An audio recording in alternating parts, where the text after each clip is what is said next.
कार्याध्यक्ष विलासभाई पोतनीस यांना विनंती करतो, अनिल भाऊ देसाई यांना विनंती करतो की त्यांनी भाई सावंत, अरविंद भाई सावंत यांचा सत्कार करायचा आहे.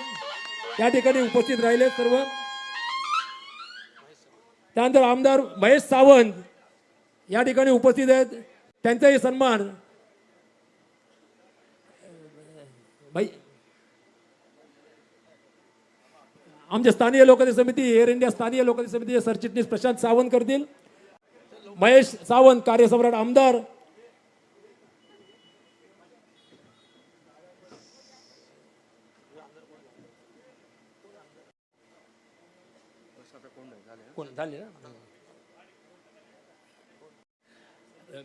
मुंबई इंटरनॅशनल एअरपोर्ट लिमिटेडचे सन्माननीय व्यवस्थापक बलवीर सिंग भाटिया हे मुंबई इंटरनॅशनल एअरपोर्ट लिमिटेड उप अदानी व्यवस्थापन यांच्या वतीने पक्षप्रमुख आदरणीय उद्धवसाहेब ठाकरे यांचा सन्मान करत आहेत.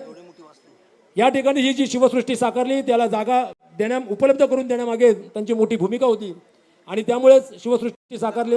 मी आदरणीय उद्धवसाहेब ठाकरे यांना विनंती करतो की आम्हाला आपण आपले 2 शब्द मार्गदर्शन करावेत. धन्यवाद साहेब.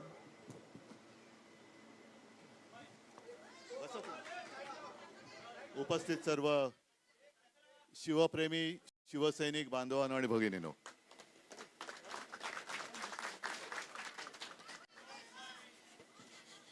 काल जे बोलायचं होतं ते मी बोलून झालेलं आहे, पण आज तुमच्या सगळ्यांचं कौतुक करायला इथे आलेलो आहे. कारण अनेक जणांना माहिती नसेल की आज जो काही आपण पुतळ्याचं अनावरण सोहळा केला, मेघडंबरीमध्ये पुतळा त्याचं स्थापना केली, त्याच्या मागचा इतिहास कोणाला माहिती नसेल, काय काय संघर्ष झाला.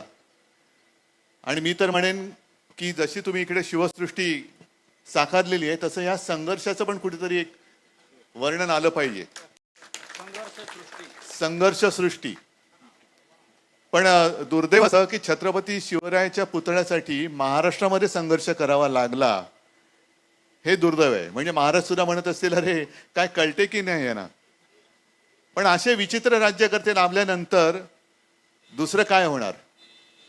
पण अभिमान एका गोष्टीचा आहे की संघर्षाला न घाबरता, सरकारच्या दडपशाहीला न घाबरता स्थानीय लोकाधिकार समितीने हा लढा दिला आणि आज तो यशस्वी करून दाखवला. मला प्रशांत, आता तुम्ही जे बोललात ते खरं आहे. त्याही वेळेला स्थानीय लोकाधिकार समितीच होती. एअर इंडियाची दारं उघडताना, म्हणजे दरवाजा उघडताना आपण दरवाजावर टकटक करतो. तुम्ही काय केलं होतं? आवाज काढला होता, पण तो कानाखाली आवाज काढला होता. म्हणजे असंही होतं की दरवाजा ठोकून दरवाजा उघडला जात नसेल तर कानाखाली आवाज काढल्यानंतर दरवाजा उघडला जातो, हे तुम्ही दाखवून दिलं होतं. सुरेश शिंदे आहेत ना, सगळे जुने नवे कार्यकर्ते सगळेच आहेत. म्हणजे एक गोष्ट काय झाली चांगली की काल सगळे पिसळून वरती आलेले आहेत.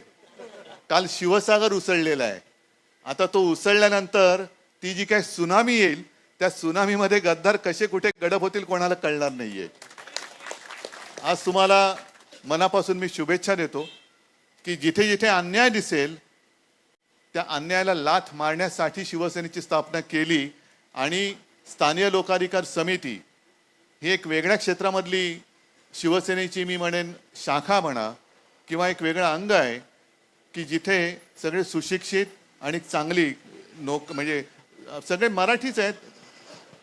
सुशिक्षित म्हटल्यानंतर बाकीचे अशिक्षित आहेत अशातला भाग नाही, पण तिथे सुद्धा आपल्या मराठी माणसाला दारं उघडून देणारी ही आपली एक वेगळी संघटना आहे आणि तिचं काम अतिशय चांगल्या पद्धतीने चाललंय. आजपर्यंत जे काम स्वतः शिवसेना प्रमुख सांगायचे ते आणि आता जे मी सांगतोय ते स्थानीय लोकाधिकार समिती तडीस नेते यशस्वी करते, हे यांचं वैशिष्ट्य आहे. तुम्हाला तुमच्या वाटचालीमध्ये आणखीन यश लाभो. संघर्षाचे प्रसंग कमी येवोत, पण जर का आलेच तर त्या संघर्षाला गाडून तुम्ही पुढे जाल ही खात्री बाळगतो. धन्यवाद. जय हिंद, जय महाराष्ट्र. एक सेकंद बघते. ही शिवसृष्टी साकारताना मेघडंबरीमधील महाराजांचा पुतळा साकारताना ज्यांनी विशेष मेहनत घेतली ते प्रशांत सावंत, प्रवीण शिंदे, अनिल भाऊ देसाई, उल्हास बिले, सलील कोटकर, सुरेश शिंदे. कृपया व्यासपीठावर येऊन साहेबांच्या हस्ते एक सत्कार करायचा आहे.